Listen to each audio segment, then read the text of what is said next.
Welcome along to the Dog and Parrot. Put your hands together for Supermac. Mal, good to see you here again, and what a result in London. 2-1 against Tottenham last week. What was your take on last week's game? I thought Newcastle were absolutely terrific. I thought they outplayed Spurs for most of the game. They looked so solid at the back as well, and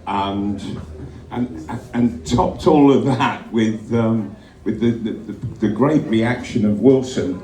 And thank heavens for VAR, that it proved that it was the goalkeeper who ran into Wilson rather than the other way around, and that set them off. And Almiron, he's having a storming time just at the moment. By heavens, he's taken some stick over the past 2 or 3 years, but I have to say, he really is a dangerous, very dangerous guy coming in. Now that he's, it seems with Wilson in the box that there's a target for him to get it to make his runs towards goal rather than out to the corner flag, which he used to do, and we're seeing such a huge benefit from that with the goals that he's scoring. And at the back, I just thought they looked really solid, and I wasn't impressed with the goal that Kane scored. I thought he was actually holding Trippier, and it should have been a foul before the ball actually came, and I think he was also offside. But there we are. It didn't make any difference to the end result. And Newcastle this month, they've won 4, drawn 1. That draw being away at Old Trafford, which you can't complain about. And the for and against is 12-4 and 3 against. That is some form. That really is absolute cracking form. And it would be lovely this afternoon just to polish the month off in fine style. You mentioned Almiron. What do you think's changed with Almiron? Is it the fact that he's playing regularly alongside Bruno, who makes things tick for him? Has there been a eureka moment? Has he just suddenly realised where the back of the net is? What's changed with him?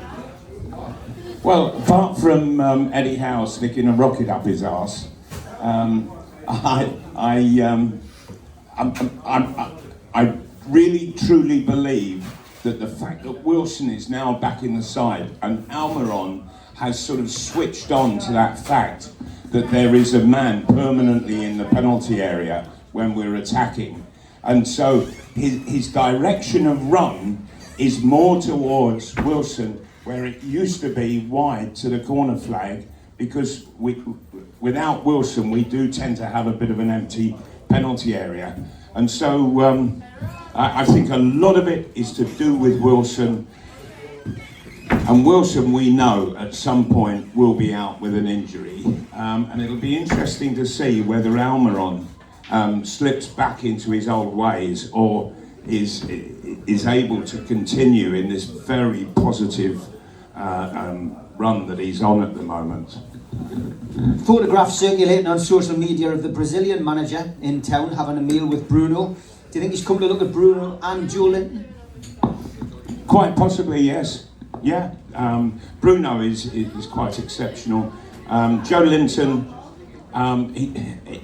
he can be a little bit up and down, but I think that nevertheless he's been showing some remarkable form. There is also one other very important stat which sort of slips by most, and that is Joe Linton gets in more challenges in midfield on the opposition than anybody else in the Premiership at the moment. That's quite a record, and so well done to him, and it all seems to be working really well with Bruno as well. So yeah, I'm sure that these are two players who really can't be ignored by the Brazilian manager. You're president at North Shields Football Club. You've got to know the Longstaff brothers quite well. Good to see Sean Longstaff coming into some form, and I think We were talking on NUFC Matters on YouTube this week about the heat map that came out for Longstaff from the Spurs game last week, and he was all over the place, wasn't he? Fantastic game, and he's really coming into his own. He really is. Do you know, he ran a far greater distance than any other player on the pitch, and it was a really athletic game. It was and quite exhausting, but he was everywhere with Sean Longstaff. I know that now and again he can make the odd mistake, but he is still nevertheless putting a lot of valuable stuff into the game for his fellow teammates, and I think he's well worth his place at the moment. I had my doubts earlier in the season, but I think slowly but surely he's really proving himself, not only to Eddie Howe but to his teammates, and I think that he'll start to prove himself with the whole crowd as well. And he does dovetail well with Bruno as well, and they play off each other very nicely. So and really, I can't really fault any player just at the moment. Certainly through this month, I think the team has been exceptional. The football that has been played, so thoroughly entertaining, but highly effective as well. Very difficult side to beat now in Newcastle. Coming up to the anniversary of first anniversary of Eddie Howe's first year in the job at Newcastle, how do you think he's done? He couldn't do better, I don't think. He's been absolutely brilliant. When you think that he has turned players around, players that looked as if they were done for, they were finished under Steve Bruce, and he's picked them up and he's worked with them, on them, and he has improved. Shah, for example. Shah looks absolutely different class to what he was pre-Howe. Totally different, and really with just about everyone, the form that has emanated out of this side, it just makes for totally embarrassing reading of what went before the arrival of Howe. I think he's been absolutely fabulous, and he hasn't finished. There's a lot more to be done, an awful lot more. And what I would say as well, you know, when you think that when the takeover took place and they were all saying, oh well, that money's going to buy success. Hey, come on, we're in 4th place now. And what we spent in the summer, Man United spent more than that on just one player. And so did another club. Liverpool almost did that with Núñez. So it's just not the case that was suspected by that so-called top 6. Well, now it's top 7. Or maybe one of them's been eliminated and is out. But Newcastle, they are putting a stake into the ground of the top 6, and they're making their intentions very clear. And boy, is it going to be interesting for the rest of this season. If Newcastle finish top 4, is that putting pressure, do you think, on Eddie Howe and the players? Because say next season we finish 5th or 6th and don't win a cup in either of those seasons, is there going to be pressure on Eddie Howe of a different kind? Well, there's going to be pressure because if the side keeps going as it is, Europe looks a great possibility for next season. Personally, I don't think the squad is quite ready. I don't think it's big enough. It needs to expand, because all of a sudden, from Newcastle playing 1 game a week, you suddenly start playing 2 games a week, and so you're going to be doubling up on injuries and what have you, and you need a greater squad. and I don't think that we have got the quality that is required sort of in that on the bench and what have you. There is much work to be done, a lot of players to be brought in, that's for sure.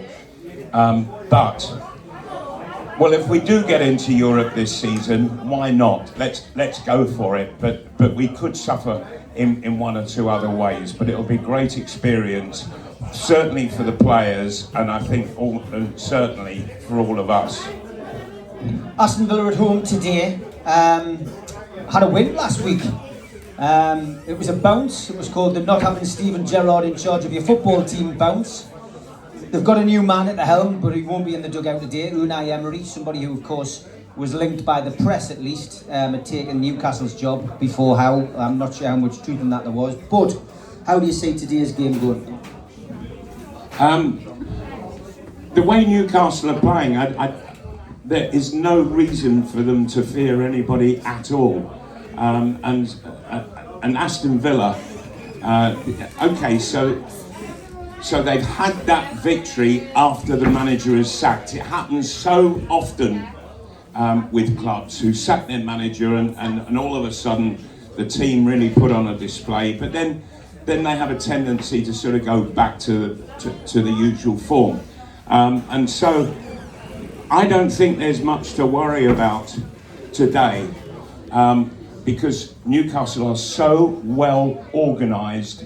They are playing so well indeed that if they just keep that organisation and form that they showed at White Hart Lane, I can see Newcastle fairly comfortably dealing with the problems that Aston Villa throw at them, and then turning it around, getting up the other end, and sticking a couple of goals in, and when the goals do go in, Newcastle, they just seem to get that bit better, and they become very, very difficult to catch once they've got a lead. My prediction for today is, looking at it very carefully, I think that Newcastle will win 2-0. The organisation of the back line has been absolutely fantastic. I can't see them conceding, so 2-0 is my feeling for today. Can we give a big shout out to the supporters from Holland today? Oh yes. All right, lads. You've all got tickets. Enjoy the game, lads. Malcolm will be back in at 6:30, round about then after the game. We've got the raffle. It's a signed Supermac programme, and I think you scored in this game, Mal. It's Nottingham Forest. It's a League Cup game, the second round replay, and whoever had this programme put it down as the 23rd minute goal, Malcolm. Right. And they've ticked it, so you scored. So yeah, he signed the front of it. We'll come round with a raffle. Put your hands together for Supermac, Malcolm McDonald. See you later then.